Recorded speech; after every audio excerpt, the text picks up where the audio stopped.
Not going to sleep? Well, that really does stink. Did you ever have a difficult time getting to sleep? Can't go to sleep. I got school tomorrow and I can't go to sleep.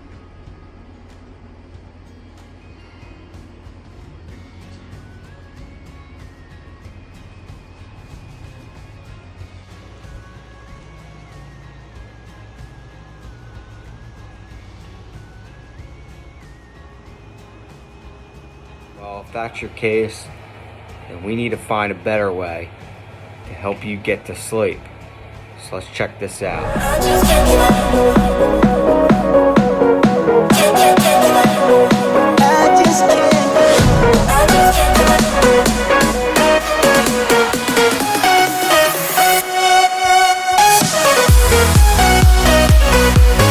Do me a favor, could you go to the diner and get me some waffles, please?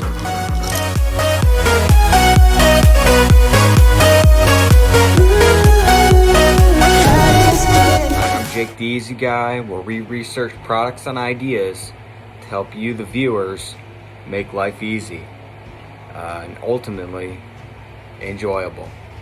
And if you're new here, please hit the subscribe button so you get more easy tips to help you live an enjoyable life. So, sleep is extremely important. According to the American Cancer Society and Center for Disease Control Prevention, an average adult should get anywhere between 7 and 9 hours of sleep each night. Well, how am I supposed to get that? 7 to 9 hours? 7 to 9 hours? That's a lot of sleep. Well, if you follow these 8 easy steps, backed up by Jake the Easy Guy research, you should be able to get to sleep easier, faster, and best enjoy your life, because that's what's important. Step 1, take your phone, throw it in the garbage. No, just kidding. But seriously, you want to turn off your cell phone so that it doesn't receive any calls. You don't want to look at any bright screens, because that is going to affect, it's going to throw off your circadian rhythm. The reason is because your tablet, your phone, your computer, they all produce an artificial light, an artificial blue light that decreases your hormone, which is melatonin, which helps you fall asleep. So if you keep doing that, you're never going to get to sleep. So you want to avoid looking at screens. Also, you want to avoid looking at things that present conflict, because that stimulates parts of the brain, and it will make you want to do more. You'll never be able to fall asleep because you'll see something going on and something's happening or whatever, and then you start to want to be trying to fix the solution. So then you don't go to sleep. So you want to try and avoid those screens, because it's going to affect your abilities to go to sleep. My recommendation with your phone is to play some kind of rain music. You can find that on YouTube. I'll put some links in.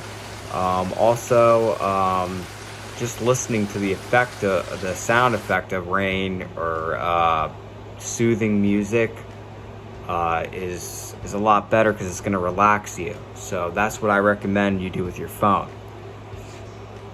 And this goes into step number 2.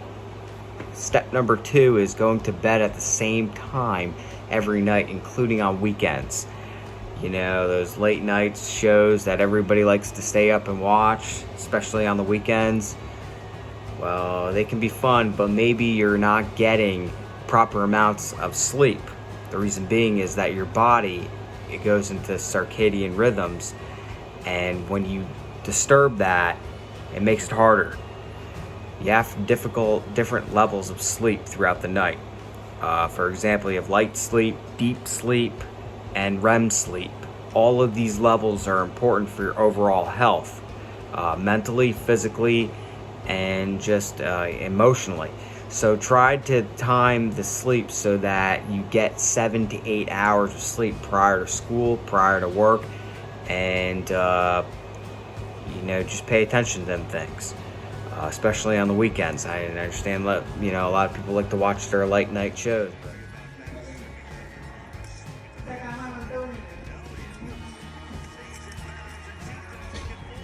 Maybe you want to try to control those things. By going to bed at every time, you'll feel a lot better. You'll be more relaxed and under a lot less stress. Your mind will retain and recall better memories because you're getting proper amounts of REM sleep. Sit. Paul? Wow, you remembered. Good girl. Wow, getting good sleep does work. Getting proper amounts of REM sleep. If you don't know what REM sleep is, it's rapid eye movement. It's basically your intense dreams that you have throughout the night.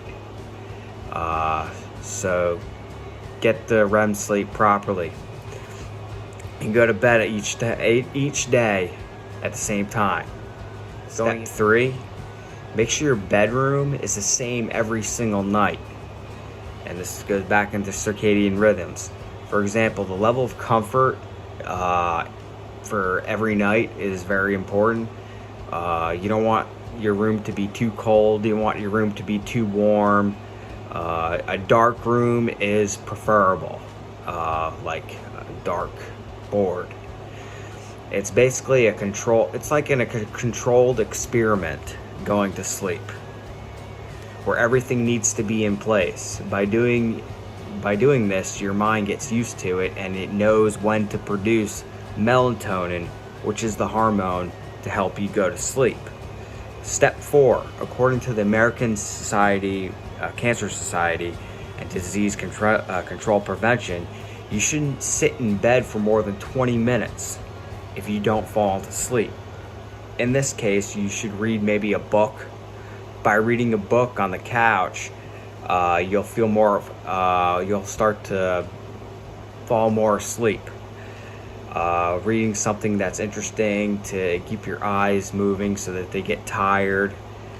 Maybe listening to some calm music, not really, really hard rock and roll. What that'll do is it'll decrease your melatonin. We want to increase that. And also step 5, going into step 5, exercising is very important, but you should not exercise more than 3 hours before bedtime. The reason is because once you start moving, your heart rate starts to go, and then your body needs time to come back down to a normal state. But on the other hand, you want to exercise to help lower your cortisol, which is your stress, and to exercise maybe, try to keep it 4 or 5, maybe 3 or 4 hours before going to sleep. And by exercising beforehand, you're tying yourself down. Oh, and also, you want to try and avoid taking naps prior to going to sleep, maybe 5 to 7 hours before going to sleep. According to a number of sources, you should not nap more than 20 minutes because you don't want to affect your circadian rhythms. You don't want to get into REM sleep, because do you ever go to sleep and you sleep 2 hours and wake up and you just don't feel right? It's because your body's not used to going to sleep like that. Sometimes it's important to try to force yourself to stay up until you go to sleep.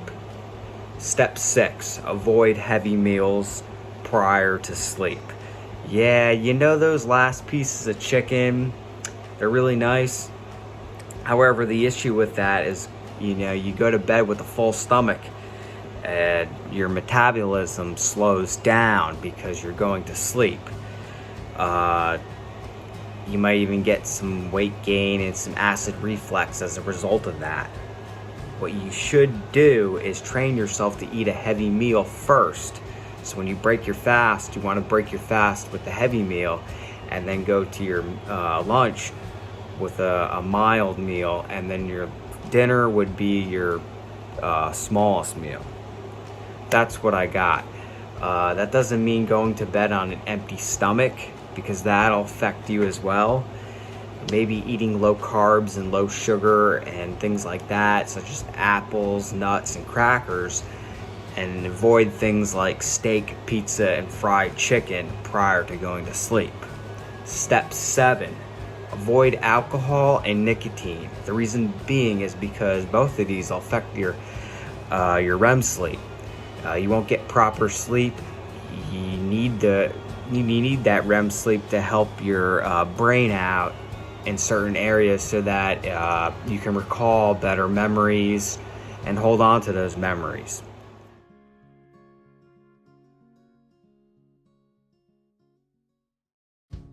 That's why it's important to go into all these different steps of sleep. Also, you don't want to wake up frequently in the night to go and urinate because you drank a good amount. You want to try and get your full 7 to 9 hours for adults. Also, nicotine is an insulin, so when you take that, it's kind of like caffeine almost. It's basically an upper. And with alcohol, yeah, you feel real sleepy, but according to American Society, the CDC, and sleep.org, and a number of other sources, you will not get into your deep sleep. You will not get it. You'll have a harder time getting into REM sleep. So avoid things like alcohol and nicotine at least 3 hours prior to going to sleep. And then we go into step 8, controlling your anxieties and worries. What you do and what you watch and things like that are really, really important. It's important to go watch my video on how to deal with stress, because that'll help you out. What you should do is talk to your spouse prior to going to sleep if you have a problem, such as you want to get it off your chest. This is catharsis. To get it off your chest, get it off your mind. Talk about it. By talking about it, you might not be solving the issue, but it's calming the brain. There's a certain phenomenon inside the brain called the amygdala. It's what's called the flight or fight. By doing this, you can lower your worries and fall asleep to a lot better. If you don't have someone to talk to, you can always write it down. By writing it down, you're still getting it off your chest. According to research done at UCLA, it's what is referred to as affective labeling. By putting your feelings or emotions into words, you'll be able to lower your stress levels. This way, you don't have to recreate the scenario over and over and over and over again. You got it on a piece of paper, you got it over somewhere else. So this way it's off your mind. That will help you go back to sleep.